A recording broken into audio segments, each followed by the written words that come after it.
बिस्मिल्लाहिर्रहमानिर्रहीम, अस्सलाम वालेकुम। मैं गौर बड़ सियासत के प्लेटफॉर्म से आपकी खिदमत में हाजिर हूँ। खबर यह है कि परवेज़ लाई को पकड़ने के सारे इंतजाम कर लिए गए हैं और किसी भी वक्त परवेज़ लाई साहब गिरफ्तार हो सकते हैं, बल्कि कहने वाले कहते हैं इमरान तो पहले नहीं गिरफ्तार होना है।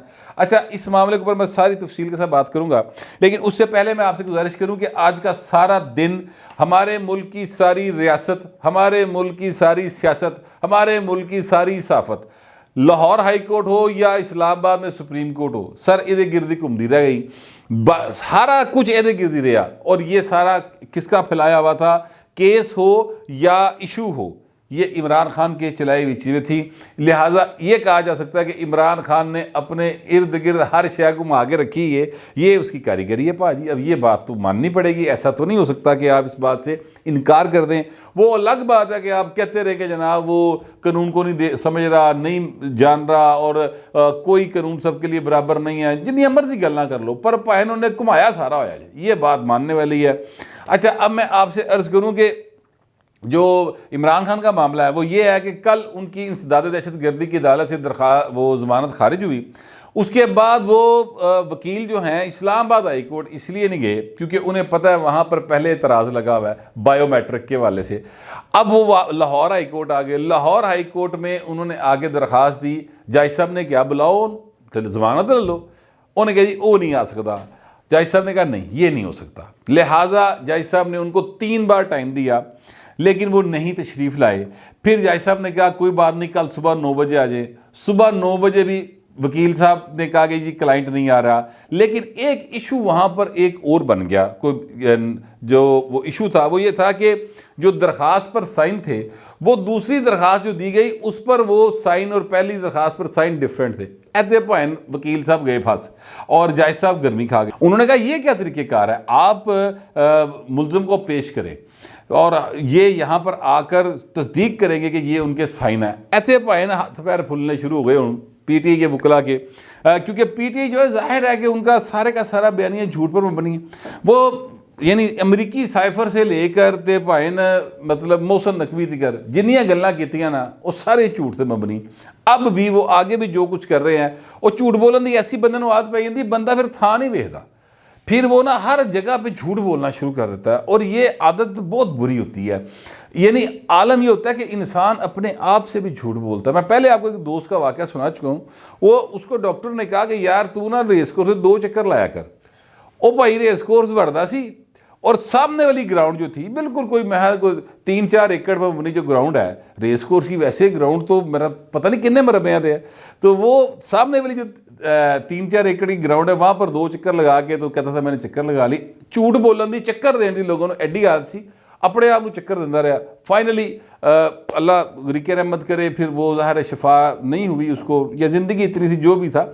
तो मैं कहना ये चाहता हूँ कि इस तरह का झूठ बोलने का आदत जो है ना इसलिए इतनी बहुत बुरी होती है। तो खान साहब ना अपने चक्कर खा गए हैं और मज़ीद इनके साथ आगे जो जो होगा वो दुनिया देखेगी। लेकिन फ़िलहाल जो हुआ वो ये है कि जनाब आज भी कमो बेश अदालत ने उनको 4-5 दफ़ा टाइम दिया कि जनाब तुसी आयो, वो नहीं आए। 6:30 बजे फाइनली वो दरख्वास्त उन्होंने वापस ली और उस पर उसको खारिज कर दिया गया। अब नई दरख्वास्त जो है वो KTR यानी ख्वाजा तारक रहीम साहब, बड़े सीनियर वकील हैं, किसी दौर में पीपल्स पार्टी में हुआ करते थे, किसी दौर में इनका लाहौर के अंदर एक पूरा क्या कहते हैं ग्रुप था जो पीपल्स पार्टी के अंदर रहकर सियासत करता था। लेकिन भाई ने दोनों पासे होंगे सन, एवं बंदा झूठी गल करे। भाईन का एक बड़ा मशहूर वाक़या है, वो फिर कभी चले सुनाएंगे। इस वक्त चूँकि वो वकील हैं एक केस के अंदर और वैसे भी एक मुद्दत हो गई उनके साथ मुलाकात नहीं हो सकी, तो इसलिए वो वाक़या रह नहीं दें। वैसे भी इमरान खान के वकील KTR को ही होना चाहिए, पर इस बात से समझ जाए मामला आगे क्या है। लेकिन वो हुआ ये कि ख्वाजा तारक रहीम साहब आज जब पेश हुए तो जज साहब ने उनकी दरख्वास्त को कबूल कर लिया और लेकिन शर्त ये लगाई गई भाईन तुसी 20 तारीख को यानी पीर वाले रोज़ आप अपने क्लाइंट को लेकर हाजिर होंगे। अब इमरान खान जो है वो अपने यानी वकील के साथ वहाँ पर पहुँचेंगे तो अगली गल लगी। अब आप यूँ समझ लें, मैं अगर आपको कुल मिला के बात करूँ तो पीर के रोज़ तक इमरान खान को एक सम सॉर्ट ऑफ प्रोटेक्शन सी मिल गई है। अगरचे अदालत ने नहीं कहा कि पीर के रोज़ तक इनको गिरफ्तार ना किया जाए, लेकिन फिर भी एक साय ऑफ रिलीफ सा इमरान खान को मिल गया कि हुण पीर दे रोज़ तक नहीं आएंगे। लेकिन फिर भी बाहर जो जिंगा लाला हुम वाले ना बच्चे, कुड़ियाँ मुंडे बाबे बाबियाँ, वो भाएं मौजूद ने और उन्हों का जिहड़ा ना रक्स वो जारी है। ठीक है, हालांकि गर्मी हो गई, हुण अग का मौसम नहीं है, पर फिर ही आदत पई हुंदी ना, तो वो जारी और सारी है, म्यूज़िक चल रहा है वहाँ पर। अच्छा, अब मैं आपसे अर्ज़ करूँ कि इमरान खान साहब जो हैं, अब वो एक ऐसे चक्कर में फंसते चले जा रहे हैं अदालतों के अंदर, जिसमें उनका जो है ना पैर गिटा वो ही नहीं उलझना, वो गल में तक आ जानी गल। क्योंकि आज जो अदालत का मूड था उससे ये लग रहा था कि अदालत उन पर बाकायदा अब यानी शक ही हो गया ना, बल्कि यकीन हो गया कि एक साइन हो रहे दूजा साइन हो रहे, तो पेश क्यों नहीं होता, इसका मसला की है। अब अदालत ने उन्हें कहा है कि जनाब आपकी सिक्योरिटी का इशू है, तो आईजी को उन्होंने हदायत की है, आईजी साहब के साथ बैठे वकील और सिक्योरिटी का सारा रूट तय कर ले, उस हिसाब से उनको ले आए। अच्छा, ये भी अदालत ने कहा कि भाई तुम स्ट्रेचर से लाना, स्ट्रेचर से ले आओ, आप उनको एम्बुलेंस में लाना है, उसका बंदोबस्त कर देते हैं। लेकिन वो वकील वो आएगा अदालत में, फिर अगली हल होगी, वरना नहीं होगी। अब ये मामला इस वक्त जो है वो है, और जो पूरे पाकिस्तान की वकला कम्यूनिटी है वो सर मुँह चुंगलियाँ पा के बैठी है कि ऐ की हो रहा है, ये क्या कानून है। वो मरियम साहबा ने कहा था ना कि जंगल में भी कोई कानून होता है, ऐसे पाए चीज़ें बिल्कुल ही डिफरेंट जा रही हैं, लेकिन चल रहा है और पता नहीं कब तक चलेगा ये मामला। यहाँ पर एक तरफ रह गया, अब मैं आपको दूसरे सीन बताने लगा हूँ, और वो सीन जो है वो है अपना परवेज़ लाई से रिलेटेड। परवेज़ लाई साहब के बारे में मैंने ये कहा कि ज़राए ये कहते हैं कि ये इमरान खान से पहले गिरफ्तार होंगे। अब इसकी वजूहात क्या हैं और ये बात क्यों कही जा रही है, ये मैं आपको थोड़ी आगे जाके बताऊंगा। पहले मैं आपको बताऊं कि 3 ऑडियोज़ रिलीज़ हुई हैं। एक जंगीर जोजा साहब हैं, बड़े मशहूर वकील हैं, परवेज़ लाई साहब की उनके साथ है। दूसरी जो है वो ज़ुबैरी साहब हैं, बड़े मशहूर वकील हैं, उनके साथ है। और तीसरी जो है वो एक जज साहब है, जस्टिस मज़ाहर अली अकबर नकवी साहब, उनके साथ है। मुबैना तौर पर वो भी रिलीज़ हुई है। अब आप इन तीनों को भी मैं आपके सामने पेश करता हूँ, वो उसमें क्या गुफ्तगू हो रही है, और ये जो परवेज़ लाई साहब है इनकी तरफ से भी एक वजाहती बयान आया है, उसमें क्या बातें हुई हैं और सवाल क्या उठ रहे हैं, उस पर बात करूँगा। पहले आप सुन लें कि इन्होंने जंगीर जोजा साहब के साथ जो बात की, वो मेरे ख्याल को 29 सेकंड की ऑडियो है। उसमें परवेज़ लाई साहब कह रहे हैं कि वो जड़ा ना केस वो लवाना वो कोल मोहम्मद खां भट्टी वाला नकवी साहब को, बड़ा दबंग जज। उन्होंने कहा हाँ जी वो प्रोसेस शुरू होता तो कर लेते हैं, ठीक है। उसके बाद जनाब जो दूसरी है वो ज़ुबैरी साहब के साथ है। ज़ुबैरी साहब जो हैं वो कह रहे हैं कि यार चोई साहब वो एक और मामला 14 तारीख को गुलाम महमूद डोगर साहब का केस लगा हुआ है। वो केड़ा डोगर, परवेज़ लाई साहब पूछ रहे। उन्होंने कहा वो जो CCPO आहो आहो की होया उन्होंने 14 तारीख को केस लगा है, और नकवी साहब भी उसमें हैं अपना बेंच के अंदर, तो उनसे ज़रा बात कर लूँगा, कर लेने कोई गल नहीं, ठीक है। अब ये एश्योरेंस दे रहे हैं नकवी साहब के ब्याह पे कि मैं कर लेना। तीसरी जो ऑडियो है उसमें बड़ी ज़बरदस्त गुफ्तगू है। वो गुफ्तगू यूँ है, मुबैना तौर पर नकवी साहब की पहले आवाज़ आती है, जस्टिस नकवी साहब की। मुबैना तौर पर मैं बार बार कह रहा हूँ, अस्सलाम वालेकुम चोई साहब, की हाल है, ठीक हो? तो परवेज़ लाई साहब कहते हैं और जी मैनू बड़ा अफसोस है, ए की हो रहा है, मैं आ रहे हैं। तो आगे से वो नकवी साहब कहते हैं कि अभी वो कुछ कहने लगते हैं, उससे पहले परवेज़ लाई साहब कह रहे मोहम्मद खां पहुँच गया ताड़े कोल, इत्थे ताड़े कोल आ गया ना? नकवी साहब कहते जी पहुँच गया। अच्छा, परवेज़ लाई साहब कहते हैं कि बस ठीक है मैं भी आ रहा हूँ उत्थे। नकवी साहब कहते चोई साहब कोई गल नहीं। परवेज़ लाई साहब कहते नहीं मैं कोई प्रोटोकॉल नाल नहीं आ रहा। नकवी साहब कहते और चोई साहब ए कोई गल ही नहीं की। परवेज़ लाई साहब कहते नहीं यार एक सेकंड सिर्फ मैं सलाम करके टुर जाऊँगा, मैं आ गया। नकवी साहब कहते ओ सर कोई गल नहीं चोई साहब। परवेज़ लाई साहब कहते हैं ओ मैं नेड़े पहुँच गया यार, की क्या करना है, मैं खाली सलाम करना है।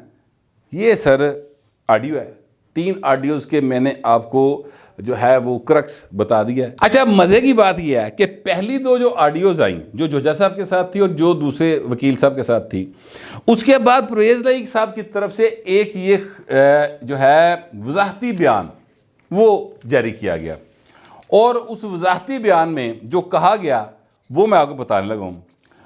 उसमें यह कहा गया कि ऑडियो में कोई गलत बात नहीं है, मोहम्मद खां भट्टी के केस के लिए एक वकील के साथ गुफ्तगू को टेप करके गलत रंग दिया गया है। मोहम्मद खां भट्टी 10 दिन से लापता है। इनकी अहलिया ने सुप्रीम कोर्ट में अपील की है। आखिर वो केस भी सामने आना है। अगर कोई फलां बंदा इंसाफ के लिए अपने वकला के ज़रिए अदालतों को रजू करता है तो इसमें क्या गुनाह साबित करना चाह रहे हैं। ठीक है, अब ये वो बात है जो कि उन्होंने की है और ये इससे वजाहत से मुतल्लिक है जो उन्होंने अपनी 2 ऑडियोज़ के बारे में की। उन्हें नहीं पता था, भाई अगले ने तीसरी भी रखी है। अब उसके बाद आ गई तीसरी ऑडियो, और तीसरी ऑडियो में परवेज़ लाई साहब ये कह रहे हैं कि मैं प्रोटोकॉल नहीं आ रहा है, जिसका मतलब पता क्या है, जिसका मतलब ये है कि ये तब की ऑडियो है जब परवेज़ लाई साहब वज़ीर-ए-आला पंजाब हुआ करते थे, और ये या कम अज़ कम तब की ऑडियो है जब मोहम्मद खां भट्टी साहब जो हैं वो गिरफ़्तार नहीं हुए थे, क्योंकि मोहम्मद खां भट्टी साहब इस गुफ्तगू के मुताबिक नकवी साहब के पास बैठे हैं।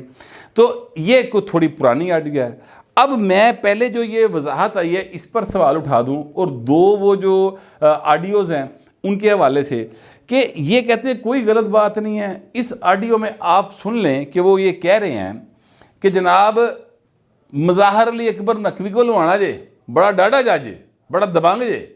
तो इसका क्या मतलब, बाकी नहीं है जज जो हैं उनको कानून का नहीं इल्म, आप अपनी मर्ज़ी का जज कैसे ले सकते हैं, ये एक सवाल है।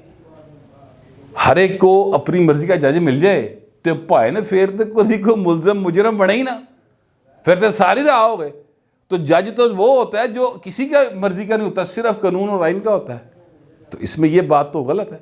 उसके बाद आ जाए, वो कह रहे हैं कि जनाब भट्टी साहब 10 दिन से लापता है। उनकी बेवा कह दो बेगम ने केस किया हुआ है, अहलिया ने।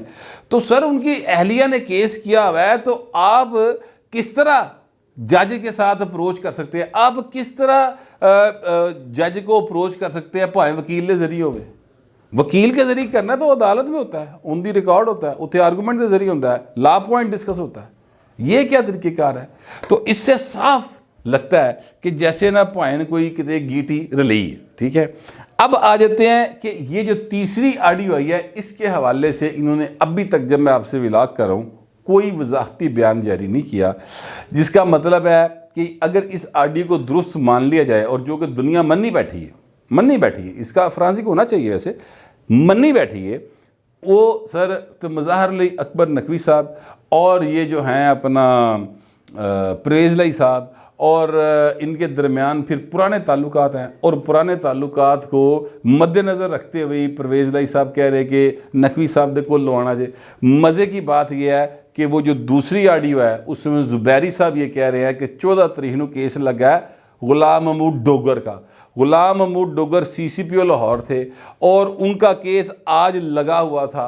आज की जो समाअत हुई सुप्रीम कोर्ट में 2 रुकनी बेंच ने की सर, उसमें जस्टिस एजाजुल एहसन साहब थे और साथ ये नकवी साहब थे, और उसमें जिस तरह से चीफ इलेक्शन कमिश्नर को तलब किया गया और गुलाम महमूद डोगर के हवाले से जो बातें की गई वो सबके सामने है। तो भाई गल्लां तो कितने चली गई ना। डोगर साहब वो ही हैं जिनको परवेज़ लाई साहब बड़ियाँ बावां पा के लेके आए सर और बड़ा वेलकम किया था। तो ये सारी चीज़ें जो है ना ये कुछ और दास्तान बता रही, ये बता ये रही हैं कि बिलावल भुट्टो जरदारी दुरुस्त कह रहा था कि एक अदारे में से हम दर्द ख़त्म हो गए, दूसरे अदारे से बैठे नहीं। ये बता ये रही हैं कि चीज़ें वो नहीं है जो दिखाई जा रही हैं, जो नज़र आ रही हैं। बातें सिर्फ इमरान खान तक लाडलापन नहीं है, लाडलापन कितने और पहुंचे है पाइन। ठीक है, अच्छा अब ये जो राणा सनाउल्लाह साहब हैं उन्होंने ये कहा कि जनाब ये FIA जो है इसका फरांजिक करे इन ऑडियोज़ का, और परवेज़ लाई साहब को अगर ज़रूरत पड़े तो गिरफ़्तार किया जाए। ठीक है, ये फरांजिक की उन्होंने ऑर्डर कर दिया है और ये प्रेस कॉन्फ्रेंस करके उन्होंने बात की है। एक तो ये वजह है जिसकी वजह से मैं ये कह रहा हूँ कि परवेज़ लाई साहब इमरान खान से पहले गिरफ़्तार हो जाएंगे। दूसरी वजह जो इससे ज़्यादा है ना वो ये है कि अगर सर ये क्या कहते हैं परवेज़ लाई साहब अभी तक इतने ही पप्पू प्यारे होते, इतने ही लाडले होते और इतने ही बड़े करके सके होते, या वो इनको सगा समझ रहे होते, तो फिर परवेज़ लाई साहब जो है ना उनकी ये तीनों ऑडियोज़ मार्केट में ना आती।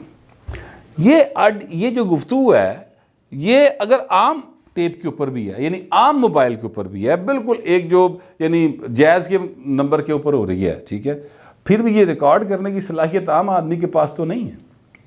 तो किना कोले व्हाट्सएप ਨੂੰ ਛੱਡ देने कि व्हाट्सएप ਤੇ गुफ्तगू रिकॉर्ड हुई है नहीं हुई। वैसे तो लोग कहते हैं व्हाट्सएप भी रिकॉर्ड हो रहा है, टेक्नोलॉजी यहाँ पे पहुँच गई है, लेकिन फ़र्ज़ करते हैं कि अगर वहाँ पर नहीं है और आम कॉल ही है, सादी सादी सीधी सीधी, तो फिर भी मैं तो रिकॉर्ड नहीं कर सकता, ना ही रिलीज़ कर सकना, तो कौन कर सकता है? तो जो कर सकता है उन्होंने ये रिलीज़ करके बता दिया है कि बाऊ जी हुण फैज़ नहीं ये लभना, हुण दौड़ अपनी अपनी जे। तो लिहाजा उन्होंने बड़ा क्लियर मैसेज दे दिया है। इसलिए मैं ये कह रहा हूँ कि परवेज़ इलाही साहब जो है ना वो किसी भी वक्त गिरफ़्तार हो सकते हैं। मोहम्मद खां भट्टी साहब का जहाँ तक ताल्लुक़ है, वो पिछली वीडियो में आपको कह चुका हूँ कि एजाज़ सैयद साहब की ये खबर है, और वो जो चीमा साहब हैं, उमर चीमा साहब, कि उनको लाहौर में कहीं रखा हुआ है और वो भैन तोते की तरह बोल रहे हैं, तोते की तरह हर शय जी दसी जा रहा है परवेज़ दी और मोहन सलाई दी और अली अफजल साई दी, और वो सारा नेटवर्क बयान कर रहा है केड़ा ब्यूरोक्रेट, केड़ा पुलिस वाला, केड़े होर महकमे के लोग कितने कितने परवेज़ इलाही नाल कनैक्टेड ने, वो एक एक चीज़ बता रहा है। तो उसके बाद परवेज़ इलाही जो है ना वो बेचारा फड़क भी नहीं सकेगा, जो हालात लग रहे हैं मुझे पता नहीं। बाल आगे पाकिस्तान है भाजी, इतने कभी भी किसी वक्त भी कुछ भी हो सकता है। मेरे पास जो इन्फॉर्मेशन थी और जो मेरा ख्याल था वो मैंने आपके साथ शेयर कर लिया। आप दूसरे दरख्वास्त है कि कमेंट ज़रूर कीजिएगा, मगर ज़रा तहजीब के साथ। फिर वक्त इतना ही, मिलते अगले व्लॉग में।